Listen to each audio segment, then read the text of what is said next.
The next thing that's important to know, yes, it's possible that you can choose your future and direct the course of your life as you run toward your dream.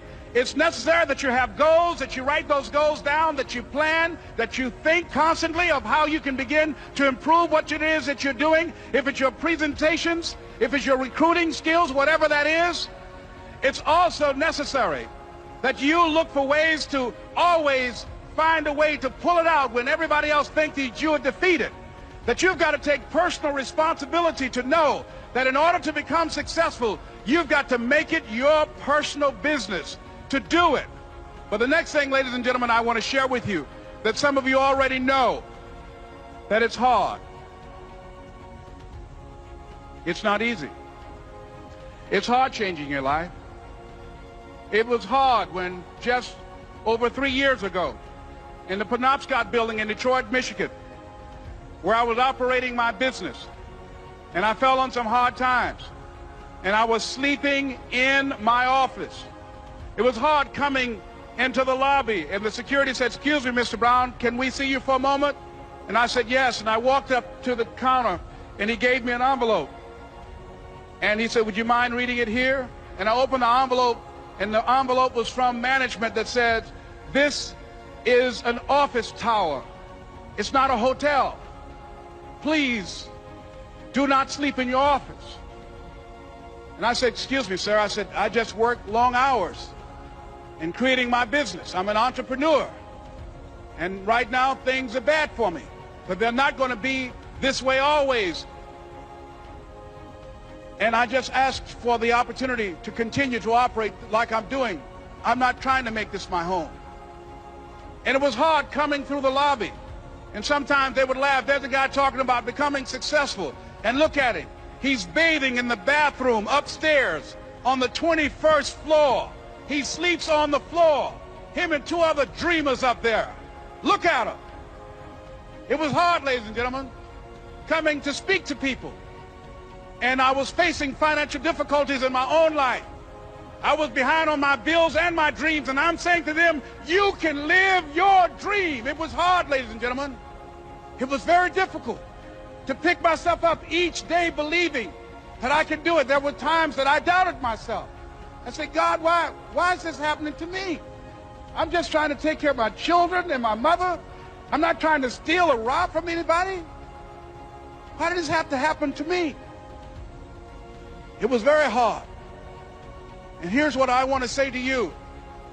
For those of you that have experienced some hardships, don't give up on your dream. No one could have convinced me by holding on, by continuing to push forward, by continuing to run toward my dream, that one day I would have my own talk show. It's a long shot, ladies and gentlemen, from Liberty City, an abandoned building on a floor, never knowing my mother or father. It's a long shot. Being here with you today in this dome in Atlanta, it's a long shot.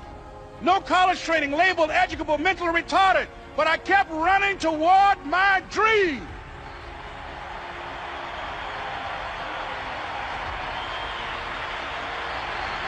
Don't stop.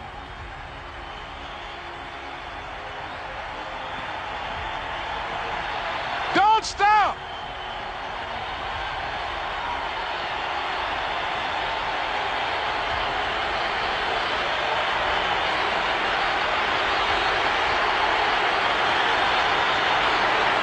Don't stop running toward your dream.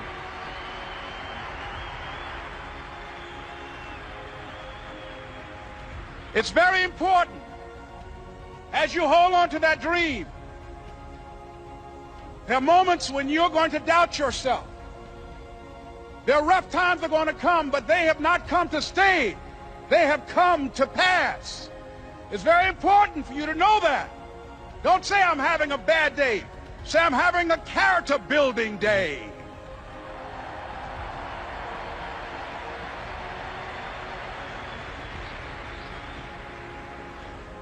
It's very important for you to believe that you are the one to make this happen. I remember this high school teacher, Mr. Leroy Washington, At the end of school one June, it was just a few days before we were supposed to leave, and I just got my report card, and it indicated that I'd failed history, and I'd failed English, and I would have to go to summer school. And I was feeling within myself that I was a failure, that I'm slower than most people in getting paperwork, and I was feeling down on myself and very negative. And Mr. Washington was giving a speech to the graduating seniors, and I was in 11th grade. And even though I wasn't supposed to be in there, I went in there because the speech he was giving, that speech was for me. And as he talked, my heart began to beat fast. Tears began to run by my eyes, and I was in the back just listening to him, because he said, and he was a very dramatic man. I still talk to him to this day. He said, as graduating seniors of Booker T. Washington High School, I want you to know that you're blessed and highly favored, and that as you go toward the future, begin to know that you have greatness within you. And if just one of you here begin to envision yourselves as being blessed and highly favored to reach your goals, if just one of you capture the essence of what that means, that you have greatness within you and a responsibility to manifest that greatness, that you can make your parents proud, you can make your school proud, you can touch millions of people's lives, and the world will never be the same again because you came this way. And the students gave him a rousing standing ovation. And as he left the auditorium, I ran down the steps and I caught him in the parking lot. I said, Mr. Washington? He said, yes. I said, do you remember me, sir? He said, no. I said, my name is Leslie Brown. My mother, she works in the cafeteria here. I'm one of the twins, Leslie and Wesley. I said, Mr. Washington, but you know, I got these big dreams. You know, I like talking to people. I love people. I said, I want to work with people, and I got this dream of buying my mama a home. Could I do that, Mr. Washington? He said, it's possible, Mr. Brown. And as he walked away, I called him again. I said, Mr. Washington? He said, what do you want now? I said, I'm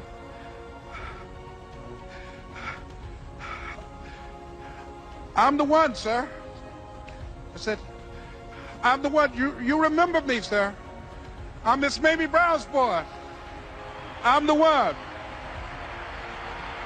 I'm the one.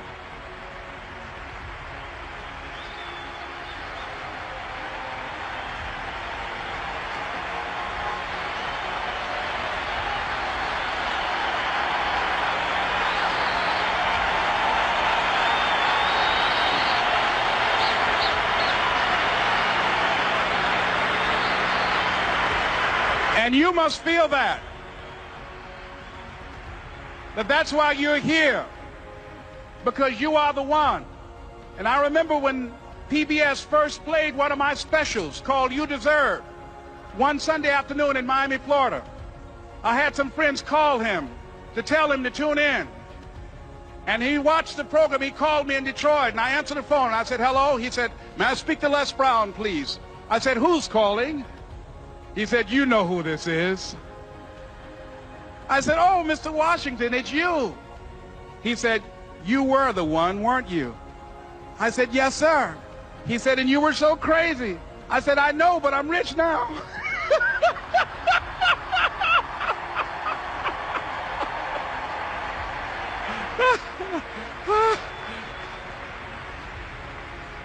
Ladies and gentlemen, it's not going to be easy.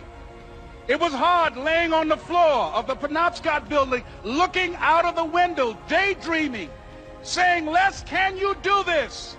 Can you make this happen? I used to listen to tapes day in and day out about See You at the Top, my great friend Zig and Dennis Waitley and different other motivational speakers, and Dr. Norman Vincent Peale. And Dexter saying, don't let nobody steal your dream. I used to ask myself, can I do this?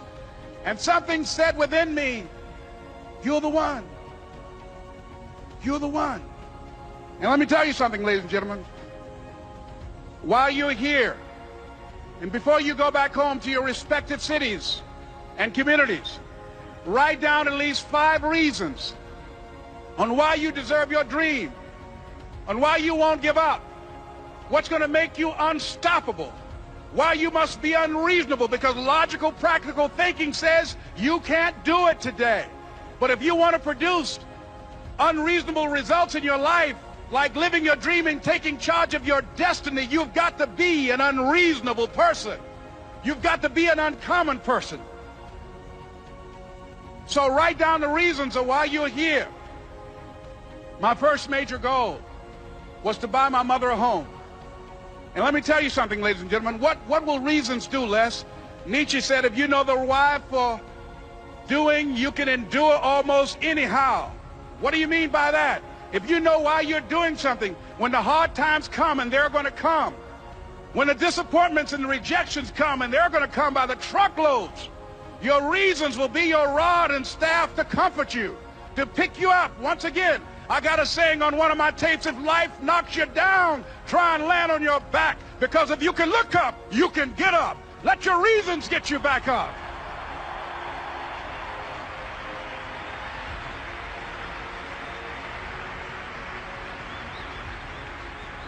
I remember when I bought the home for my mother, and she came out of the car. When I opened the door, I said, Mom, I think I know these people in this house.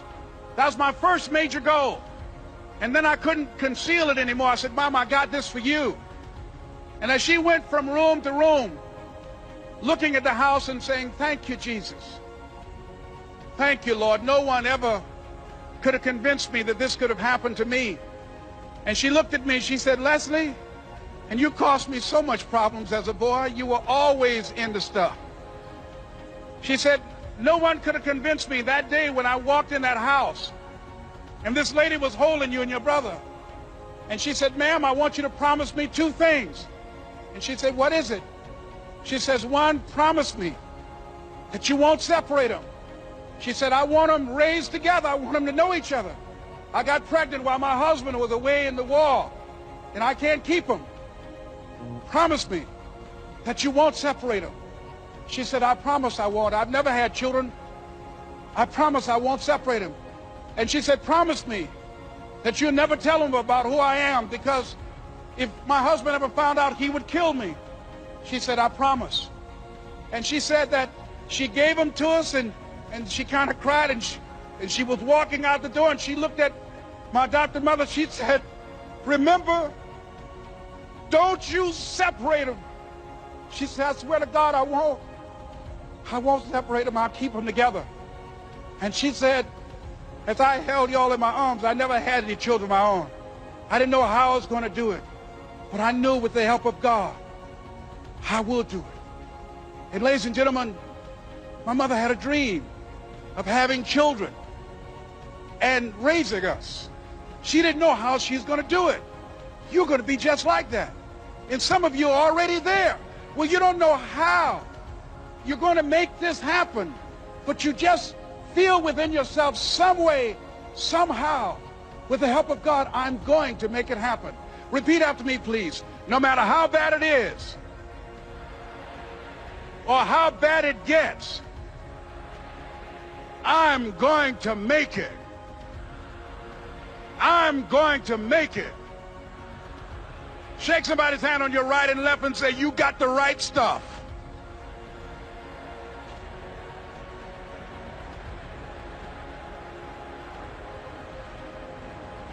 So yes, it's possible for you to live your dream. It's necessary that you associate with winners, that you work your system, that you are relentless, that you never give up. It's you. You've got to take personal responsibility. You've got to make it your personal business to make it happen. And you've got to resolve within yourself that I can do this, that it's hard, but you've got to say, I'm the one. I'm the one to make this happen. I'm the one to become successful in this business. As you work to help other people to become successful, that feeds your success. But you know it's going to be hard, but find out what will make it worth it for you. So, ladies and gentlemen, if you want to make your dream become reality, the people that are running at their dreams know that it's possible that you can live your dream. that it's necessary, that you're relentless, that you have a plan of action, that you are creative. The people that are living their dream are finding winners to attach themselves to. The people that are living their dreams are the people that know that if it's going to happen, it's up to them. And they're resolving within themselves, it's not over until I win. The people that are running after their dream know they're going to have hard times. They keep on running because they're saying within themselves, I'm the one, no matter how bad it is or how bad it gets, I'm going to make it. The people that are running after their dreams are the people that are hungry. Shake somebody's hand on your right and left and say, you got to be hungry.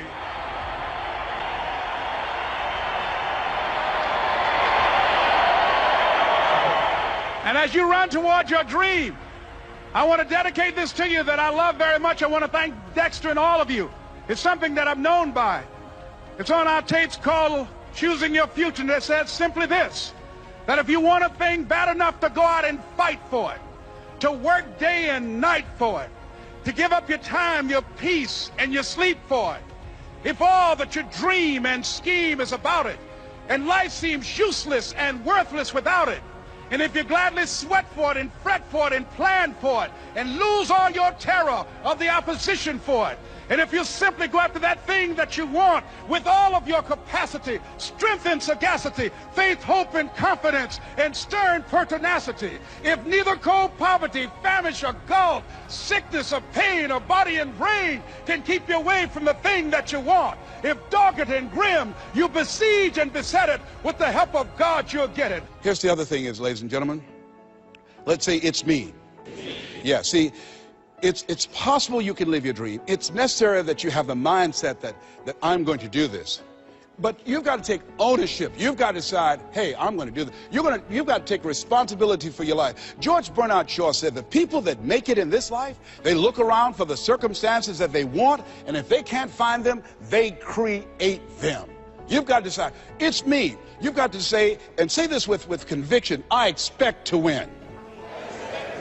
Yes, I think it's important that we say that. You know, if you ask most people, do you want to become successful? They will say yes. Took my oldest son for a walk, my namesake. You know, we always expect our children to do far more than what we do. I said, Calvin, he wants his own identity. He's Leslie Calvin Brown Jr. I stopped him, looked him in the eyes, and said, do you want to be successful, son? He said, yes, sir, Dad. Very good. Let's walk, son. Walk further. Stopped him again. I said, Calvin, look me in the eyes, son. Yes, sir, Dad. Do you expect to be successful, son? And he stood there and he looked at me and his eyes got glassy. And he said, let's walk. And the reason that he said, let's walk, because my son is very bright. Of all my children, he's perhaps the smartest one. But Calvin now, over 30, Calvin now, a single parent of 2 daughters, good father. Calvin, now at this stage of his life, he's behind on his dreams. A lot of talent, a lot of abilities. Very conservative.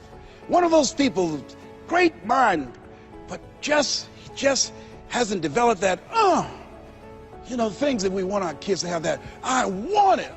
Calvin, you got to kick it up a notch, son. You never thought you'd be in your 30s. You got to kick it up a notch. You got to increase your energy in order to live your dreams. You can't be casual about your dreams. Bill Bailey said, if you're casual about your dream, you'll end up a casualty. Shake someone's hand on your right and left and say, kick it up a notch. Yes. Yes. You got to kick it up a notch. What is it you bring? And whatever you bring, you've got to kick it up a notch. What is your signature as you look at where you want to go and what it is you want to do? As you look at your product or your services, repeat out to me, please, provide more service than you get paid for. Yeah, see, that becomes your signature. When you look at your goals and look at where you want to go, at your products, at your services, at your industry, you want to set some high standards for yourself. I like what Henry David Thoreau said, do not go where the path may lead, but go where there's no path and leave a trail. How is it that your industry will be done differently 5 years from now, 10 years from now? What is your reputation in your industry? When you come into a room and you leave, what's the scuttlebutt about you? Do people say, hey, That's a go-to person. That's a person, if you ask them to do that job, you're talking about the job being done. It will be done extremely well. Are you known for that person that stand out with what you do, that stand out with your quality of service, with your standards, always looking for ways to better your best? Are you one of those people that believe, well, if it ain't broke, don't fix it? Japanese believe it ain't perfect, keep working on it. Are you willing to keep working on it? Are you willing to realize that you have not done your best stuff yet, that you can better your best? You've got to take responsibility for that. And now let's go to the next level. Not only is it possible that you can live your dream, is it necessary that you call forth your team and surround yourself with people that you can learn from and grow from, that you must work on yourself and monitor yourself and train yourself, that you've got to begin to take total responsibility for the outcomes that you want to produce in your life.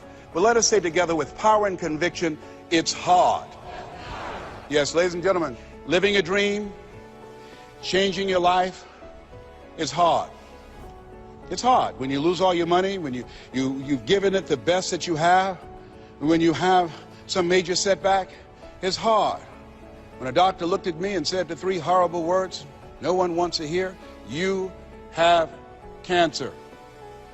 It was hard to mobilize my mind and spirit, to listen to tapes and music and read scripture and be around other people and seeking out other prostate cancer conquerors to believe that I could do this. It was hard. Never forget, my son said, "Daddy, are you going to die?" "Why are you asking me that?" "You're not going out much. You're not the bubbly personality that I know you to be. You're not talking much. You're spending a lot of time in the room by yourself, Dad. Are you going to surrender? Are you giving up? Are you going to let that doctor's opinion become your reality? Will my daddy see me graduate?" Yes, son, yes. I'm going to fight. No, I don't think it's my time yet. I'm going to see you graduate, but more than that, I've got some other things that I'm going to do with my life. And I thank you for asking me that. But I must tell you that I'm scared. I'm scared. And I've never been in this situation before. It's been easy for me to talk to people and encourage people when they've had challenges in their lives. But it's me. And I don't feel less than a man in admitting this to you. Yes, I'm scared. And I need some help. Repeat after me, please. Ask for help. Not because you're weak, but because you want to remain strong. And ask for help. And don't stop until you get it. Yes, see, life is hard. And there are some moments in life when you're going to need some help. You're going to need somebody to speak to you. You're going to need somebody to say something to you. I have a friend of mine, Willie Jolly, who's a motivational speaker. He said a setback is a setup for a comeback. I had to listen to Willie's tapes. I have another friend, Kevin Brace, who's a speaker. He said, "Les, come on, man, you can do this. You can make this happen. You can hit a home run. It's a done deal. You are Les Brown. That cancer's got to get out of your body." I said, "Talk to me, Kevin. Talk to me." That's what I need to hear. I needed to hear those words. I don't care who you are.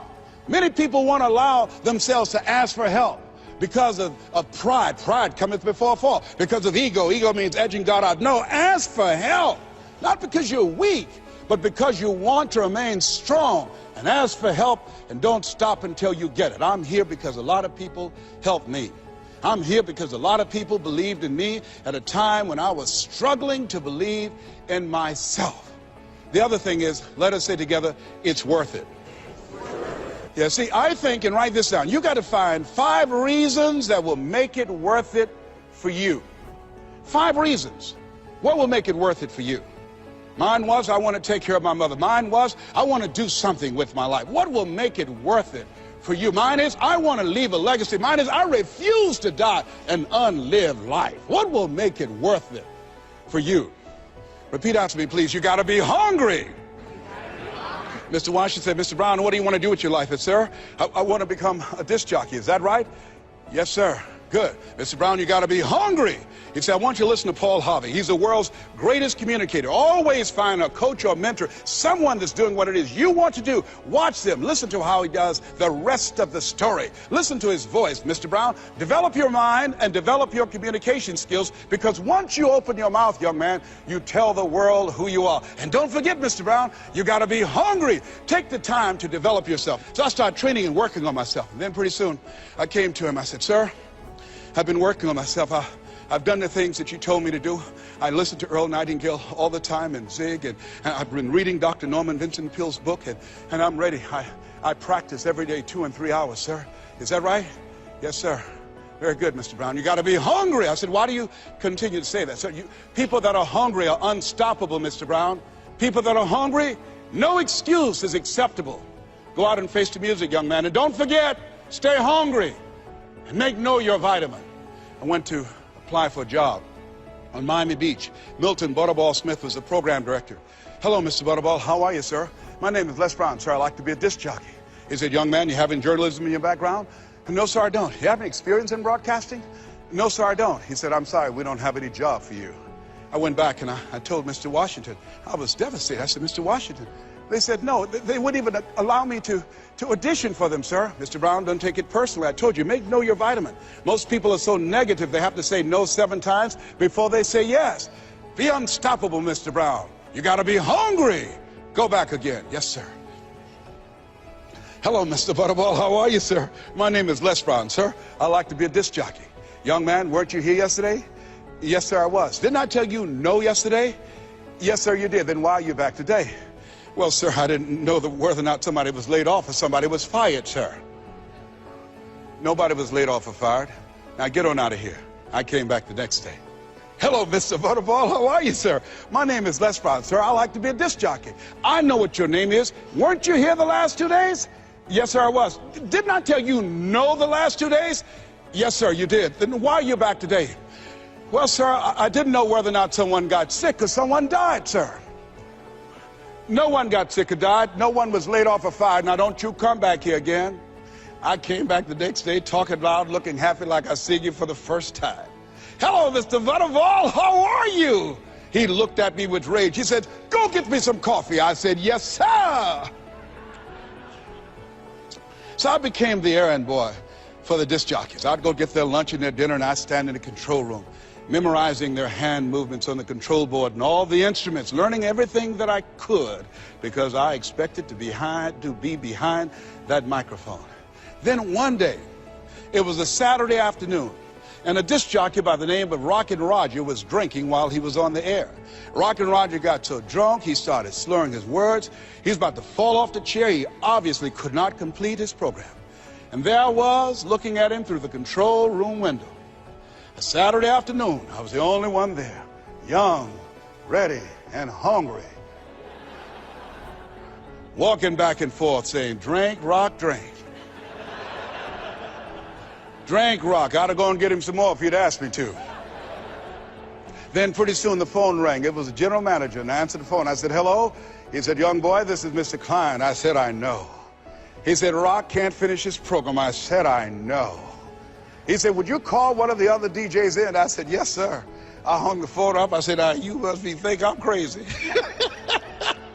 I called my mom and my girlfriend, Cassandra, and said, you'll come out on the front porch and turn up the radio? I'm about to come on air. I waited for about 20 minutes, and I called him back. I said, Mr. Klein, I can't find nobody. He said, young boy, you know how to work the controls? I said, yes, sir. He said, go in there and segue the records, but don't say nothing here. I said, yes, sir. I couldn't wait to get old Rock out of the way. I put on a fast record. I said, look out, this is me, LB, Triple P, Les Brown, your platter playing papa. There were none before me, and there will be none after me. Therefore, that makes me the one and only. Young and single and love to mingle, certified, bona fide, doubly qualified to bring you satisfaction and a whole lot of action. Look out, baby, I'm your love man. I was hungry. Let me share something with you. Life is for living. Most people are not living, they're existing. And the reason that this is not for everybody, this is for people who say, I don't want to exist. The reason that millions of people are calling in a market where we see signs everywhere, help wanted, and one Burger King place said, they had a sign on the Burger King outside saying, "We quit." Where they're supposed to be selling hamburgers, all right? They say, "We quit, we resign, all of us." People quitting in the middle of the day. Reason is, they want to leave a job that's not them. I got it. Oh, let me help you out. Okay, help me out. You're having a power surge. Yes, I'm having a power. This is what happens when you get symptoms. All right. All right. Yes. Okay. So, but let me tell you something. All right. Focus is about taking charge of your mind. Yes. Faith is about taking charge of your heart. Come on now. Come on now. The mind believes, but the heart knows. Ye shall know the truth, and the truth shall set you free. Come to New York. The truth is, when you come, your life will be changed. Come on. When you come, you want to bring other positive, motivated people with you that's going in the direction of where you're going. When you come, we will allow you to come into an environment where you will have social distancing from the negative, toxic people who don't have goals, who don't have dreams, who are volunteer victims. When you come, you have to begin to serve notice to all the toxic, negative behavior in your life so you can make room for the greatness that you have within you to live the life that you were chosen to live. When you come, be ready to say goodbye to yourself. Kiss that person you've been up to this point. Goodbye, because you will understand what Paul meant when he said, "I must die daily," because now, goodbye, because that'll give birth to the greatness that you have within. Goodbye when you come to the Rock Church. Oh, yes, somebody can hear me right now. Well, when you come on August the 14th, I want you to direct messengers right now. Tell them how they get their tickets right now. It's selling out fast. It's selling out fast. And we'll send you a link so that you can be a part of this event. And let me tell you what else is important. First, you have focus. Yes. Then you have faith. Yes. And then you have follow through. Mm-hmm. You see, I believe that if you can turn on the radio and learn how to be a thug, you should be able to turn on the radio and learn how to be a thinker. And that's why I need you to do this rap with me, because I'm ready to follow through. Now, I need you to do the hook with me. And let me tell you the reason I've been kind of slow is because rap created what I believe is HIV, another virus, hood-infected virus, AIDS, addiction to incarceration, and death syndrome. All right, every week when I'm being killed, about we got a beef. You can't even afford a pork chop. Hello, somebody. Wow. Okay, y'all know it's true. Come on, it's changed a culture. This is true. You see people walking around, won't pull their pants up. Won't pull their pants up. Who does that? Won't pull. What does it take to pull you? Who stands in the mirror and pull the pants out so people can see your underwear? What's up with that? Or maybe I'm old-fashioned. Well, let me be old-fashioned, but you ain't gonna see my underwear. No. That shows no gumption. You know what that reminds me of? Frederick Douglass said, well, why help a man stand to his feet if he doesn't have enough gumption to lock his knees and pull his pants up? When you let him go, his head is going to hit the pavement because there's nothing in there anyhow. Oh, that was a good move. Oh, come on. Woo! Follow your heart. Say that with me. We're not going to say, follow your heart. Okay, let's practice again. Follow your heart. Follow your heart. Okay, and then another. Follow your heart. Follow your heart. All right, good. So these are the words. And then as you get it, say it with me. Follow your heart. Follow your heart. All right, you say it with me this time. Okay. All right, you got rhythm, right? Yeah. Be triple P. 1, 2, 3. Follow your heart, even if no one's behind you. Follow your heart, just let the Spirit guide you. Follow your heart. I hope these words can remind you to follow your heart. If you ever want to find you, follow your heart. Now, I've never been a follower till I decided not to be a pride swallower. Because I take pride in being my best. And know sometimes I think it's right, keep leading me left. So follow your heart. If your mistakes will be the same as mine, we can't always find the answers in our brain. The sign is when you have those feelings that you can't explain. You know what it means, but let me tell you why it came. Follow your heart. Even if no one's behind you. Follow your heart. Just let the Spirit guide you. Follow your heart. I hope these words can remind you to follow your heart. If you ever want to find you, yes. First, you have to focus. Focus on your dream. Focus on where you're going, not where you are. Focus on the type of relationships that are going to help you to grow and expand and don't get stuck in a rut. Focus is important, but focus happens and is truly ignited when you have faith. And follow your heart. And let the record show, there will be disappointments. You're going to have setbacks. You will fail your way to success. People will reject you. People will disappoint you. People will talk about you. But when you follow your heart, there's a difference when you work on a job. And when you work on a job, that's what you get paid for. But when you follow the calling on your heart, that's what you're made for. Yes. Follow your heart. Some of you right now are going to letsbrowngreatness.com.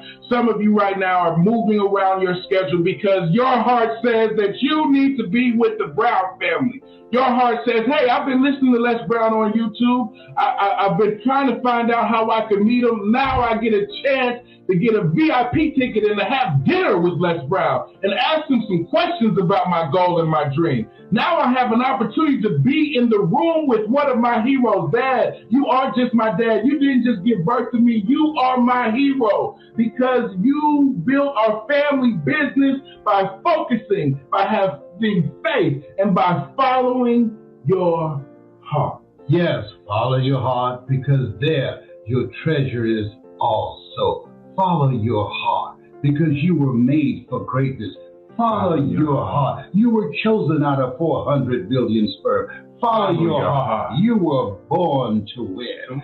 Follow your heart. You are a masterpiece because you're a piece of the master. Make it important to know what drives you and what's most important now. There are things that used to be important to me. They're no longer important. And that's why I've been doing Operation Clean Slate, getting a lot of stuff and a lot of people out of my life. I remember when I read the book, Who's the Matter with Me?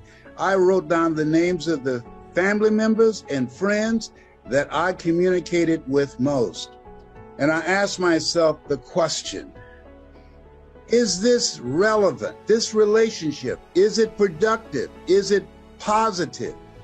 Is this relationship, does it bring the best out of me? This relationship, this energy, does it challenge me? Hold me accountable to a higher standard? People rub off on you. Academy Award winner Sidney Poitier said, when you go for a walk with someone, something happens without being spoken. He said, either you adjust to their pace or they adjust to your pace. Whose pace have you adjusted to? I want you to write this down. OQP, going forward, only quality people. I do not allow myself to be in the company of people that I know more than them. Why? If you're the smartest one in the group, you need to get a new group. No. Jim Rohn said something. He said, your life is either a warning or an example. A warning of what not to do or an example of what to do. And part of what I'm saying to my children, hey, be careful about who you're around with. I remember Mama saying, Leslie, if you run around with 9 broke people, she said, I guarantee you become number 10. And so as you look at growing your practice, as you look at making a greater impact in your community, as you look at the things that you want to do, and being involved in legacy building and making the rest of your life the best of your life, we have to constantly monitor and be mindful of who's around us and what relationships that we have. People say it's not what you know, it's who you know. Not just that, it's who you know and what they know about you. Do you have the kind of reputation in the industry that people will see you as a go-to person? God said to Abraham, you know, I make your name great. Didn't say I'll make you a great man. I make your name great. The reason that when Fab calls me, he's a good man. He calls me, I don't call everybody back. But when he calls me, because of how I see him and because of my relationship with him, because of his vision, because of his integrity, because of the stand that he's taken with his life. People say, practice what you preach. No, preach what you practice. And what I know about him, I'm going to answer his call. I'm going to follow up. And that's the kind of relationships going forward in and out of the pandemic that we have to continue to look for and to develop. Some of the relationships that we need to spend less time with. There's some people, if we never saw them again, it would be too soon.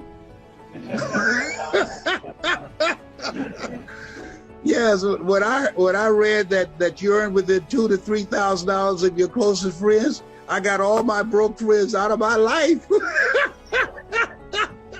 I used to be so broke, I walked past the bank and tripped the alarm.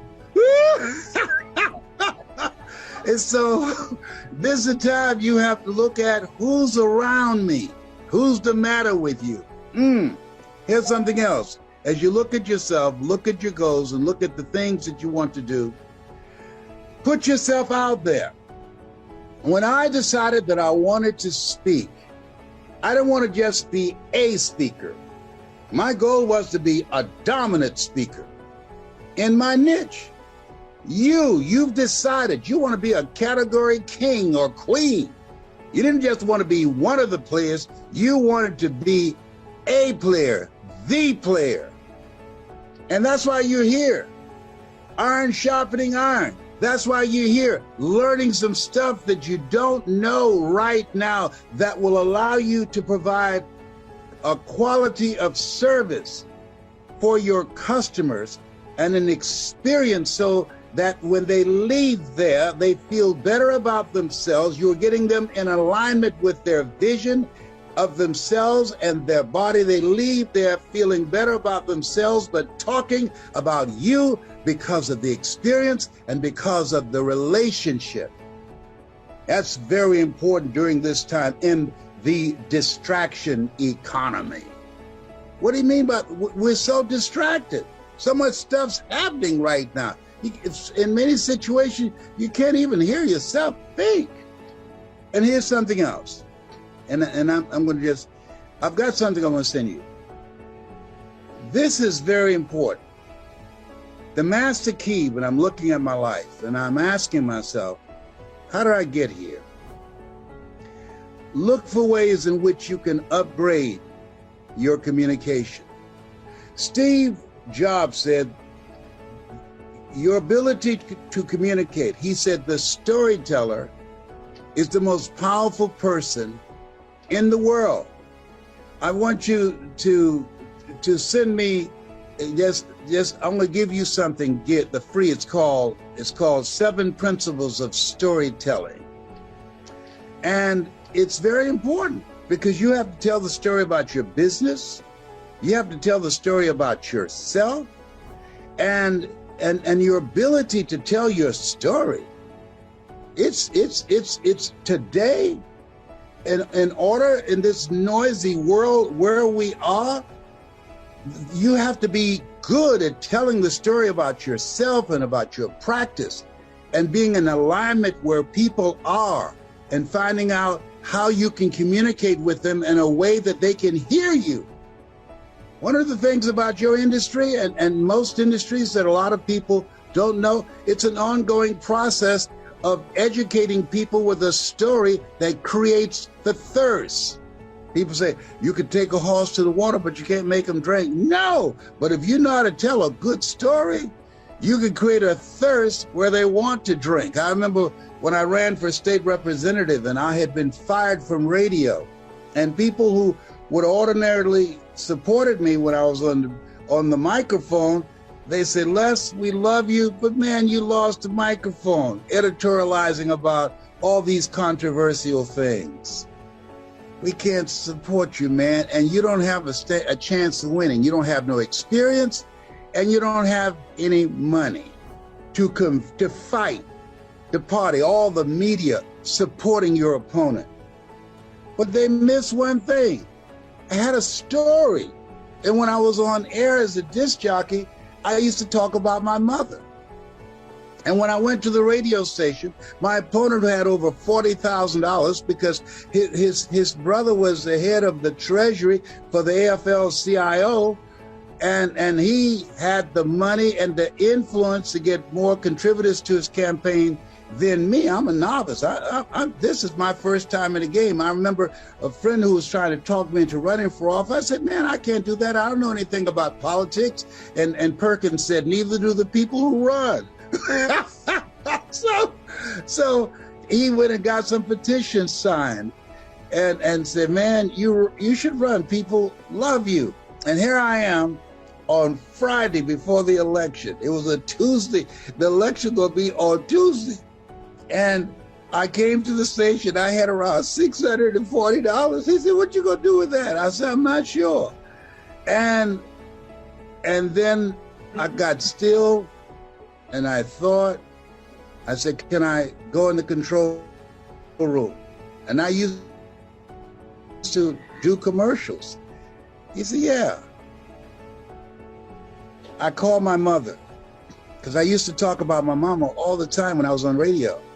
And I said, Mama, I need you to say something for me. I'm running for state representative. She said, Leslie, what kind of mess you in now? I heard because you're a big mouth, they fired you. I said, Mama, I just need you to say something for me. I ain't got time for this mess, boy. I said, Mama, I'll send you $500. I did Western Union. She said, okay, you better send me my damn money. I said, okay, Mama, I'm gonna record you, but you don't have to talk long. And I played a song by Aretha Franklin called Holy, Holy, Holy, Come Together People. And then I had her say something. She said, hello, this is Mrs. Mamie Brown. When I raised my boys to be good boys. And when they got out of hand, I beat their behinds. Please vote for my son. He's a good boy.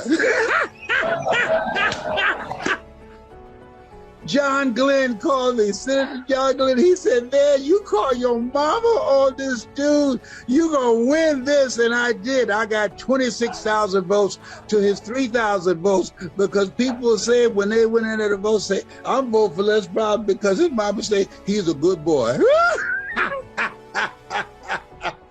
So being able to tell your story now, to be so good at it that you can't be ignored, to attract more customers, to get referrals, to create the kind of experience that people trust you, that people believe in you, that people feel a connection with you. Because no matter what you're doing and who you're talking to, when you go out in your community and speak to people, they're asking 3 questions. Who are you?